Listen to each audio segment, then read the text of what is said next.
예, 오늘은 퀴즈를 하나 내겠습니다. 나는 누구일까요? 나는 치명적인 타격을 가할 수 있는 힘과 기술을 갖고 있다.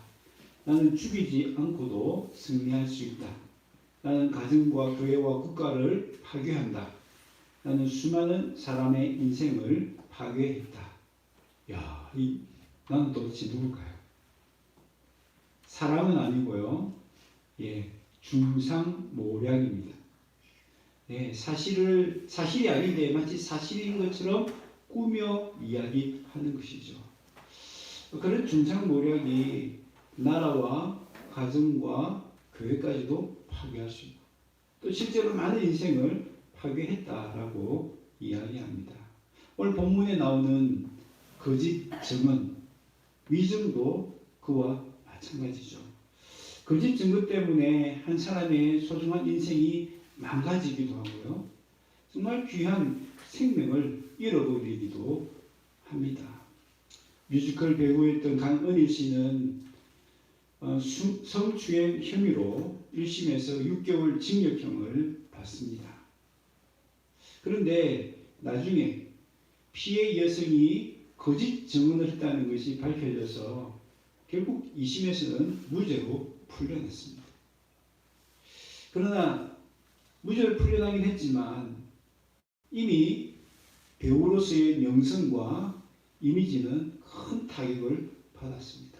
그래서 이후에 생활고를 겪고 또 정신적인 충격과 고통을 많이 당했다라고 합니다. 그리고 프랑스에서는 13살짜리 여학생이 거짓말을 했는데 그 거짓말 때문에 그 학교 교사가 끔찍한 죽임을 당하는 일이 일어났습니다. 이 학생은 결석을 너무 많이 해서 정학을 받게 되었습니다. 학교를 못 가게 됐어요. 그 이야기를 이제 부모한테 얘기하려고 하니까 솔직하게 얘기하면 혼나는 것이 너무 당연하잖아요. 그래서 거짓말을 꾸며 이야기합니다. 학교 선생님이 그 이슬람의 무함마드를 그 만평을 보여준다. 그 교사에게 막 항의하다가 그 학교에 가지 못하게 되었다라는 거짓말을 했습니다. 그런데 이 거짓말이 일파만파 퍼져서 이슬람 극단 세력에까지 그 이야기가 흘러들어왔습니다. 그 얘기를 들은 이슬람 극단 세력은 이 교사를 무참하게 살해를 한 것입니다. 어린 학생의 철없는 거짓말 한마디가 정말 무서운 흉기가 되어서 돌아온 것입니다. 오늘 본문에서 말하는 내 의사에 대하여 거짓 증거하지 말라는 말씀이 바로 이와 같은 거짓말을 의미하는 것입니다. 내 위기를 좀 모면하려고 상대방에게 해가 될 수도 있고 상대방에게 상처를 줄 수도 있고 아픔을 줄 수도 있고 심지어는 생명을 빼앗을 수 있는 그런 거짓말을 해서는 안 된다는 것이죠.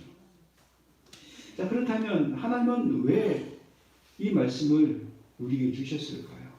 나와 이웃의 생명을 보호하고 명예를 지켜주시기 위해서입니다. 여러분, 거짓 증언을 하면요 피해자와 가해자가 생기기 마련입니다. 근데 우리 생각할 때는 피해자만 좀 억울하겠구나, 피해를 입겠구나 라고 생각합니다. 그러나 성경에 보면요 가해자도 하나님의 무서운 벌을 받게 됩니다. 여러분, 성경에 보면 압 왕이 나봇의 포도원을 빼앗는 사건이 있습니다. 압 왕은 어느 날 궁궐 옆에 있는 나봇의 포도원이 너무 탐이 나는 겁니다. 저 땅을 너무 가고 싶은 거예요. 그래서 흥정을 합니다. 나봇에게 많은 돈을 줄 테니까 좀 팔라라고 이야기합니다. 그런데 나봇은 믿음이 좋은 사람인데 하나님의 법에 의하면 조상에게 물려받은 땅은 절대 팔 수 없었습니다. 이건 율법이기 때문에 어쩔 수 없는 거예요. 아무리 돈이 많이 주고 아무리 왕이 이야기한 거지만 들어줄 수가 없는 겁니다. 왕도 하나님 말씀을 아니까, 율법을 아니까 어쩔 수는 없는 거예요. 그래서 갖고는 싶고 뭐 빼앗을 수도 없고 뭐 돈을 주고 살 수도 없으니까 밥맛을 잃어버리고 전전긍긍을 하고 있는 것을 그 옆에 있던 그 악녀 아합왕의 부인이 이세벨이 본 겁니다. 이세벨이 너무 답답한 거예요. 왕인데 저거 하나 자기 것 삼지 못하는 게 너무 깝깝한 거죠. 그래서 악랄한 계략을 꾸밉니다. 성경 신명기 19장 15절 보면요, 두세 사람만 정이 딱 세워지면 어떤 사건이 확정되는 거예요. 그래서 이세벨은 불량한 사람, 성경은 불량한 사람이 되어 있는데 그 거짓 증언할 사람 두 사람을 딱 세웁니다. 그래서는 나봇이 하나님과 왕을 저주했다라는 거짓말을 하게 한 겁니다. 그러니까 재판장에서는 두 명의 증인이 있으니까 사실로 확정이 된 겁니다. 그래서 나봇은 결국 재판에 지게 되고 죽임을 당하게 됩니다. 억울하게 죽임을 당한 것이죠. 여러분, 아합과 이세벨이 이 구계명을 알았다면 이런 일을 할 수 있겠습니까? 그런데 피해자만 있는 것이 아니라 이 가해자에게도 하나님 무서운 벌이 임합니다. 여러분, 아합의 최후가 어떻게 됐냐면요, 다른 나라와 전쟁을 하게 됐는데 변장을 합니다. 일부러 왕이 아닌 것처럼. 왜냐하면 그 전쟁에서는 왕을 표적으로 삼으니까 그 표적 안 되기 위해서 일부러 일반 군사의 그 옷을 입고 병거를 탔습니다. 근데 성경에 보면요, 적이 무심코 쏜 활이 무심코라는 거죠. 아무런 의도 없이 뭐 왕인 줄 모르고 그냥 무턱대고 쐈다는 거예요. 그런데 신기하게 그 활이 아합을 찾아가서 정확하게 맞췄다라고 기록합니다. 그런데 그 당시에 전투가 얼마나 심했던지 부상을 입었는데, 그리고 왕인데도 그 전투 현장을 빠져나가지는 못한 거예요. 그래서 죽을 때까지 적을 막다가 부상 치료도 못하고 병거에서 서서히 비참하게 죽어갔습니다. 그리고 하나님께서 예언한 그대로 그 나봇의 피를 핥던 개들이 이 아합의 피를 핥는 그런 일이 일어납니다. 뿐만 아니라 이세벨은 어떻게 됐습니까? 이세벨도 여왕이었지만 무덤에 들어가지 못합니다. 편안한 죽음을 하지 못합니다. 나중에는 개들이 이 이세벨의 살을 먹었다라고 기록할 정도입니다. 여러분, 만약 아합과 이세벨이 신명기 19장 15절 말씀만 안 것이 아니라 이 9계명만 정확하게 알고 이 말씀을 무겁게 받아들이고 이 말씀을 지켰다면 나봇이라는 억울한 희생자도 생기지 않았을 것이고 또 자기들도 비참한 처우를 맞이하지 않을 수 있었을 것입니다. 하나님이 왜 이 9계명을 주셨습니까? 바로 거짓 증언 때문에 억울한 피해자가 생기지 않고 또 가해자가 무서운 하나님의 심판을 받지 않도록 하시기 위해서 이 말씀을 우리에게 주신 것입니다. 구약의 속에는 나와 이웃의 생명을 소중히 여기시는 하나님의 마음이 숨어 있습니다. 우리는 그 하나님의 마음을 잘 헤아려서 이 계명을 지켜야 될 줄로 믿습니다. 두 번째로 하나님이 왜 이 계명을 우리에게 주셨습니까? 하나님은 진리시고 거짓을 미워하시기 때문입니다.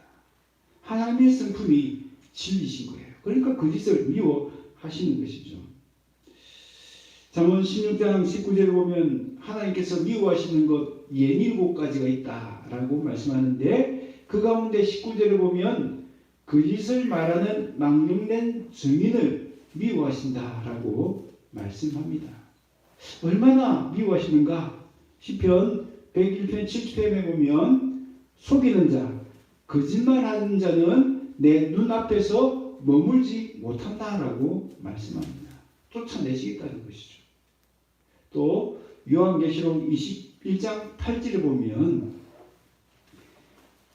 모든 거짓말하는 자들은 불과 유황으로 타는 못에 참여할 것이다 라고 말씀합니다. 하나님 믿지 않는 사람, 우상 숭배자들, 이런 사람들이 다 지옥에 가는데 그 중에 또 누가? 거짓말하는 사람. 여기서 말하는 거짓말은 어떤 거짓말입니까? 앞에서 말했던 이세벨과 같이 그렇게 누군가를 해치기 위해서, 누군가를 죽이기 위해서 했던 그런 거짓말을 의미하는 것이죠. 그렇다면 하나님은 왜 이런 거짓말을 미워하실까요? 하이델베르크 129문에 보면 제9명에서 하나님께서 원하시는 것이 무엇입니까? 라고 묻는 그 질문에 이런 답이 있습니다. 그 답의 내용 중에 보면 본질적으로 마귀의 일인 모든 거짓과 속이는 일을 피해야 합니다. 여러분, 거짓과 속이는 일이 뭐라고요? 마귀의 일이라는 거예요. 마귀가 하는 일이라는 거예요.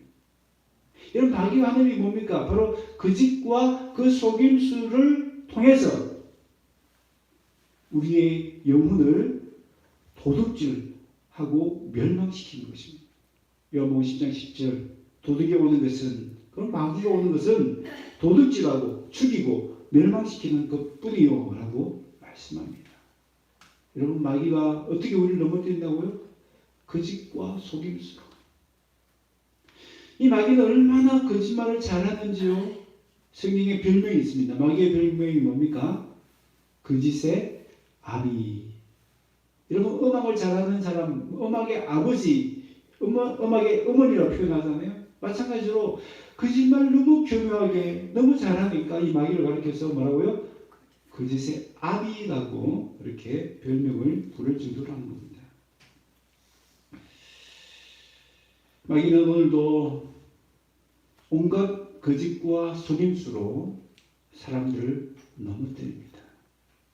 특별히 이단에 빠진 사람들이 그런 경우들이라고 할 수 있죠. 여러분, 어떻게 목사, 장로, 집사까지 하는 사람들이 이단에 빠집니까? 너무 이해가 되지 않잖아요. 누가 하는 일이다? 마귀가 하는 일. 마귀가 속임수로, 거짓말로. 여러분, 마귀는 그런 이단에 빠지게 하는 일뿐만 아니라 우리로 하여금 하나님으로부터 멀어지게 만드는 그런 속임수, 그런 거짓말을 할 때가 많이 있습니다. 여러분, 거짓말이 왜 심각한 죄입니까? 그냥 이건 도덕적인 문제가 아닙니다. 거짓말이 나쁘다. 이거는 윤리 도덕적인 문제에 국한된 일이 아니라는 겁니다. 여러분, 우리 일반 사회에서도 거짓말이 좋은 것이다라고 이야기하는 사람 있습니까? 거짓말은 다 나쁘다라고 인정합니다. 그런데 성경은 그 정도 도덕 윤리적으로만 나쁜 정도가 아니라 이것은 무슨 문제다? 영적인 문제다. 거짓말하는 것은 결국 마귀의 일에 동참하는 것이다. 그렇게 보시는 겁니다. 그래서 하나님 미워하시는 겁니다.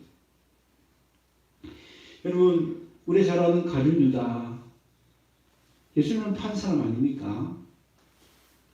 여러분 생각해 보세요. 가룟 유다가 처음부터 예수님 팔려고 제자가 되었습니까? 아닙니다. 처음에는 정말 순수한 마음으로 예수님을 따랐습니다. 정말 순수한 마음으로 예수님의 말씀을 배우려고 예수님의 제자가 되었습니다. 그런데 나중에 돈꾀를 맡게 되면서부터 그 마음에 욕심이 들어오고 하나씩 도둑질을 하다 보면 뭐 해야 됩니까? 거짓 창구 만들어야 되는 거 아닙니까? 그죠? 도둑질을 하려고 하면 거짓말 하지 않으면 도둑질 할 수 없잖아요. 그래서 거짓말이 점점점 늘어난 겁니다.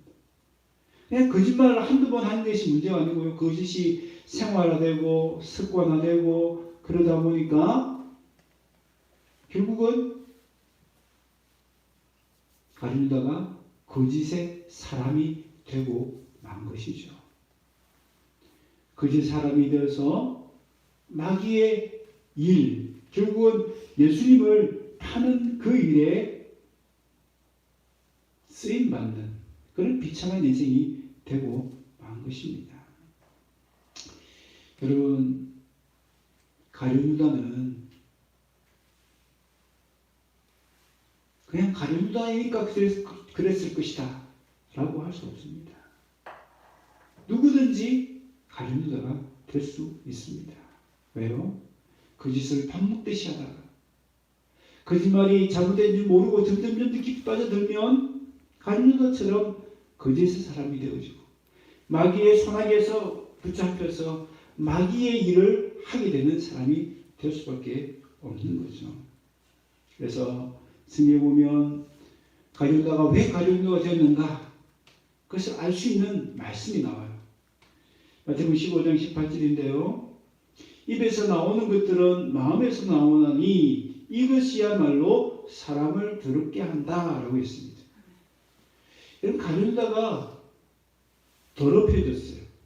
그죠? 그래서 마귀의 손아귀에 붙잡혀서 마귀의 일을 하게 된 사람이 됐습니다. 그런데 입에서 나오는 것 중에 뭐가 있었을까 보니까 입에서 나오는 것 중에 마음에서 나오는 것 중에 하나가 바로 거짓 증언이라고 합니다. 가룟유다가 바로 그런 거짓 증언을 하다가 결국은 거짓 사람이 되었고 마귀의 손아귀에 잡혀졌고 마귀의 일에 동참을 하게 된 것입니다. 하나님은 거짓을 미워하십니다. 하나님 자신이 진리이시기 때문입니다. 여러분, 우리는 누굽니까? 마귀의 자녀입니까? 하나님의 자녀입니까? 하나님의 자녀죠. 그렇다면 하나님의 자녀로서 당연히 우리는 하나님이 기뻐하신 일을 해야 합니다. 마귀가 좋아하는 일을 해서는 안 되는 것이죠. 그래서 하나님을 아버지로 믿는 우리는 그 하나님의 성품을 닮아서 거짓을 미워하고 진리를 사랑해야 될 줄로 믿습니다. 거짓을 미워하시는 그 하나님을 닮아서 거짓을 멀리하고 진리를 가까이 할 수 있는 저와 여러분 되시기를 바랍니다. 자, 그렇다면 이 9계명을 어떻게 지킬 수 있습니까? 첫 번째는 사실이 아니라 진실을 말해야 합니다. 왜냐하면 진실은 사실에 가려질 때가 많이 있기 때문입니다. 그리고 사실은 사람들에게 상처나 아픔을 줄 수 있습니다. 사람을 낙심시킬 수 있습니다. 그러나 진실은 사람들에게 용기를 주고 소망을 주고 새 힘을 줄 수 있기 때문입니다. 여러분, 성경에 보면 가나안 정탐꾼들의 보고하는 장면이 나옵니다. 12명이 가나안 땅을 다 같이 보고 왔어요. 사실을 보았죠? 사실을 봤습니다. 그런데 10명은 자기가 본 사실만 이야기했어요. 어떤 사실입니까? 야, 보니까 이 거인들만 있는 거예요. 그리고 성을 보니까 너무 견고해요. 이 사람들과 전쟁했다가는 우리가 백전백패할 수밖에 없다. 그래서 그들이 낸 결론이 뭡니까? 그들에 비하면 우리는 메뚜기다. 여러분, 거짓말입니까? 아니요, 거짓말 아니에요. 틀린 말 아니에요. 맞는 말이에요. 사실대로 얘기한 거예요. 그런데 그 결과가 어떻게 됩니까? 이스라엘 백성들이 큰 낙심에 빠집니다. 이제 앞이 캄캄한 거예요. 여기까지 왔는데 그렇게 고생해가지고 40년 동안 헤매가지고 여기까지 왔는데 이제 어쩌란 말이냐. 너무 낙심이 됐습니다. 그럴 때에 여호수아와 갈렙이 진실을 얘기합니다. 똑같은 사실을 봤지만 사실을 얘기하는 것이 아니라 진실을 얘기해요. 어떤 진실입니까? 하나님의 약속의 말씀에 근거한 진실을 이야기하는 거예요. 뭐라고 얘기합니까? 그들은 우리의 먹이다. 그들은 옛날 성경에 그들은 우리의 밥이다 라고 이야기를 합니다. 사실대로 이해하면 10명의 정탐꾼들이 이야기한 것이 맞아요. 그런데요, 약속의 말씀으로 보면 누구의 말이 맞아요? 여호수아와 갈렙의 말이 맞는 겁니다. 여러분, 우리는 사실과 진실을 잘 구분할 줄 알아야 돼요. 그래서 그 사실에 가려진 진실을 이야기할 수 있어야 됩니다. 그런데 진실은 무엇을 통해서 알 수 있죠? 진실은 오직 하나님의 말씀을 통해서만 알 수가 있습니다. 하나님 말씀만이 우리에게 진실을 가르쳐 줄 수 있는 거예요. 그래서 하나님 말씀은 사실에 가려진 진실을 우리에게 보여주고요. 우리가 그 진실을 말할 때에 다른 사람들에게 용기와 세임을 줄 수가 있는 것입니다. 여러분, 옆에 있는 분들에게 이렇게 한번 말해 주십시다. 참 예쁘고 멋있습니다.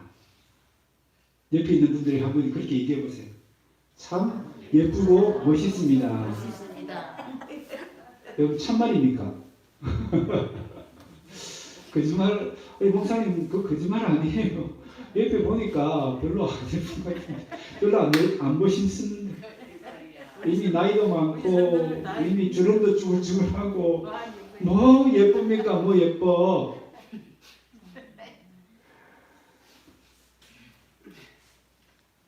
사실이죠. 미인대 나가면 여기서 1등한 사람 아무도 없습니다. 뭐 참가상 뭐 받을지 모르겠지만 사실대로 얘기하면 다 우리는 예쁘지도 않고 멋있지도 않아요. 근데 진실은 뭘까요? 진실은요? 스바냐 3장 17절 우리 같이 한번 읽겠습니다. 시작. 주 너의 하나님이 너와 함께 계신다. 구원을 베푸실 전능하신 하나님이시다. 너를 보고서 기뻐하고 반기시고 너를 사랑으로 새롭게 해주시고 너를 보고서 노래하면 기뻐하실 것이다. 아멘. 하나님 우리를 어떻게 보신다고요? 너무 예쁘게, 너무 멋있게. 너는 너무너무 나를 기쁘게 해줘. 너는 너무너무 사랑스러워. 이게 진실입니다. 진실. 우리의 진실, 우리의 진실. 사람들은 사실만 보고 우리를 평가하죠.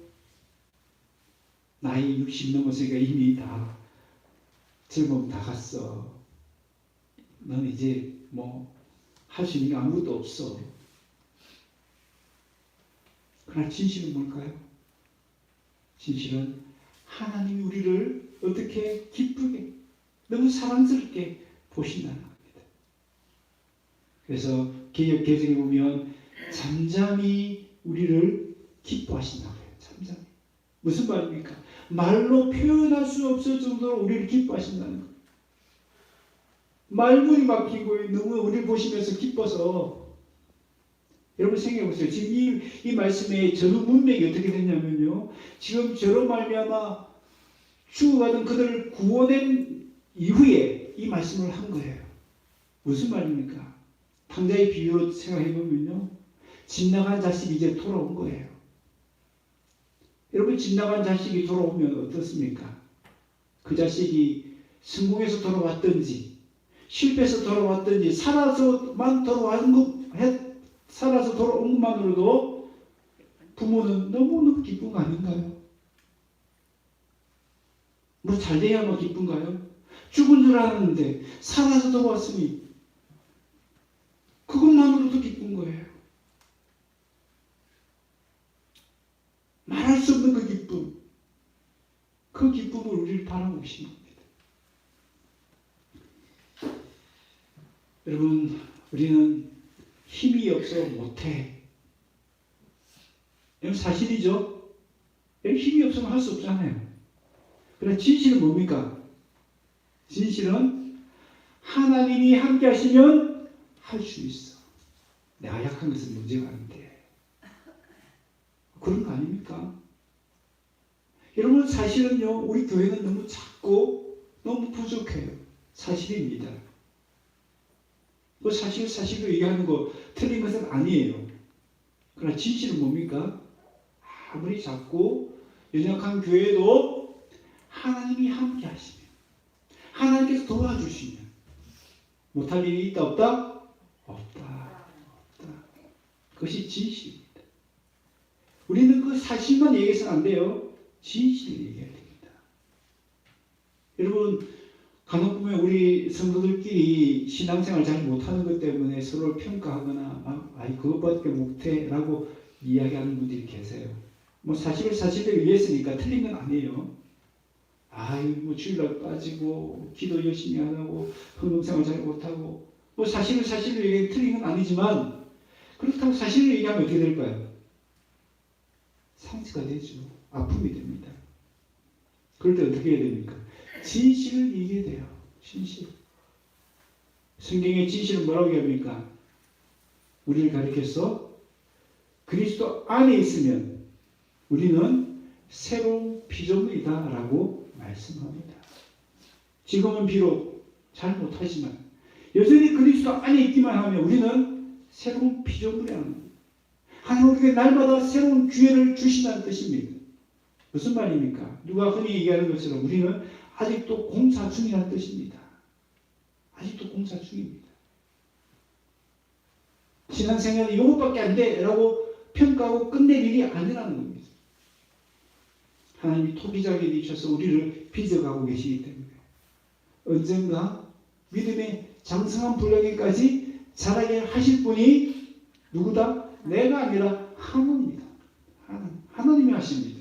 하나님이 하시는데 우리가 거기에 초를 쳐셔야 되겠습니까? 너 그거밖에 못해라고 그렇게 막 기를 죽이고 그래야 되겠습니까?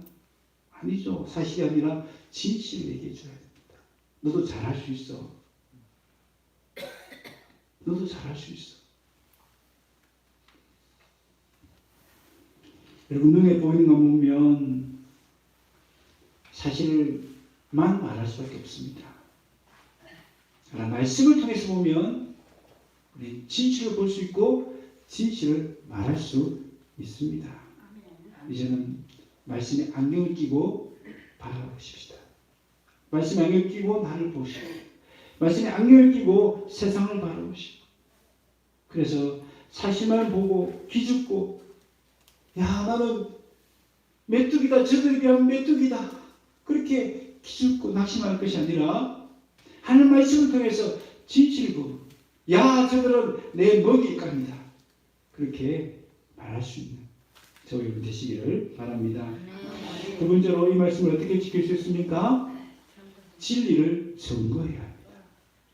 거짓을 증거하지 말고 진리를 증거해야 합니다. 우리 십계명은 항상 부정적인 말 건너편에는 긍정적인 말이 있다고 말했죠. 그죠? 하지 말라의 반대편에 하라. 그러니까 거짓 증거하지 말라의 말은 반대는 진리를 증거하라는 것입니다. 에베소 4장 5절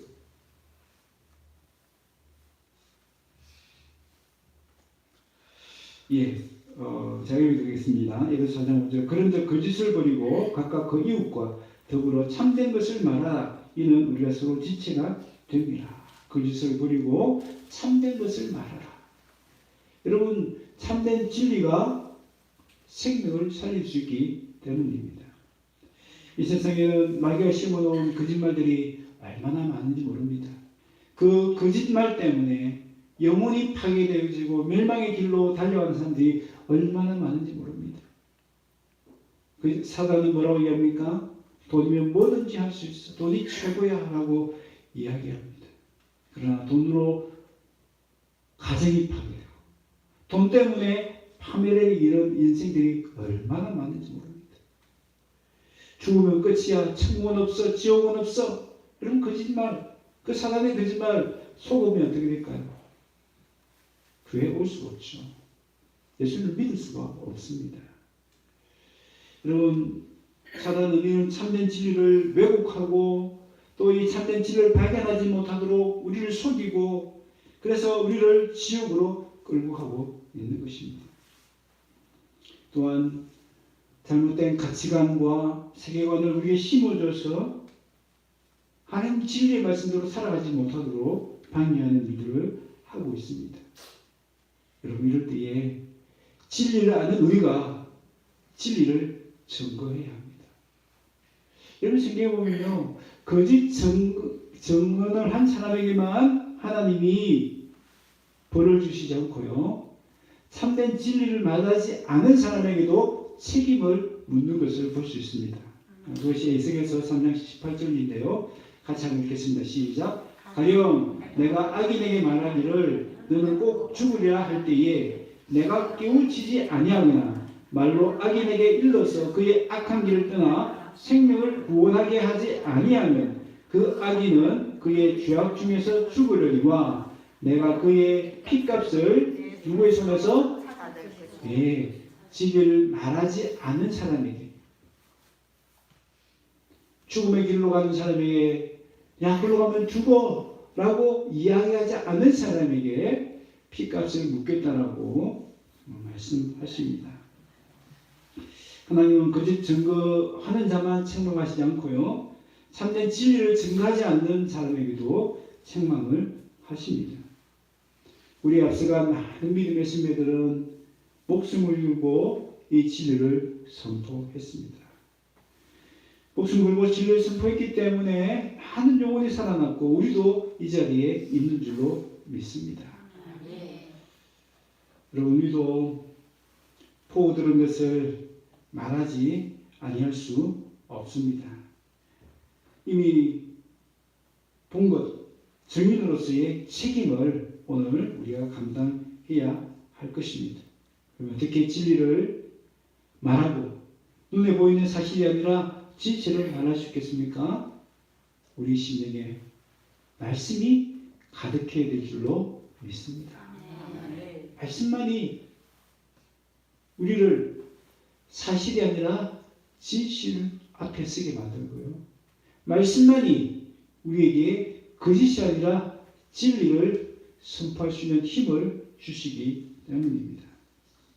말씀을 통해서 진실을 말하고 진리를 선포할 수 있는 저와 여러분 되시기를 바랍니다.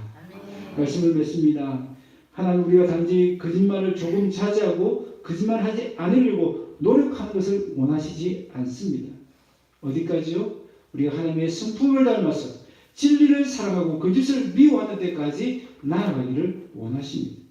왜냐하면 거짓말은 도덕적인 문제가 아니라 영적인 문제이고, 이 거짓말은 마귀의 일에 동참하는 것이기 때문입니다. 그래서 우리는 눈에 보이는 사실이 아니라 진실을 말하려고 노력해야 합니다. 사실만 보면 사람을 죽이는 비방과 험담과 중상모략에 빠집니다. 그러나 진실을 보면 사람을 살리는 위로와 격려와 칭찬을 할 수 있습니다. 무엇보다 우리는 복음의 진리를 증거해야 합니다. 그 진리가 그 영혼을 살릴 수 있기 때문입니다. 거짓으로 미혹하는 사랑의 대항에서 진리의 말씀을 선포할 수 있기를 바랍니다. 사랑의 거짓에 속아서 나도 그 거짓말을 엎드리는 자가 되지 마십시다. 진리의 말씀을 내 마음에 체험으로써 참된 진리를 분별하고 선포할 수 있기를 바랍니다. 그래요, 사단의 거짓에 묶여있는 영혼들에게 자유를 주고 생명을 주는 복된 삶을 살아가시는 저와 여러분 다 되시기를 주의 이름으로 축원합니다. 우리 이 시간 이 말씀을 생각하며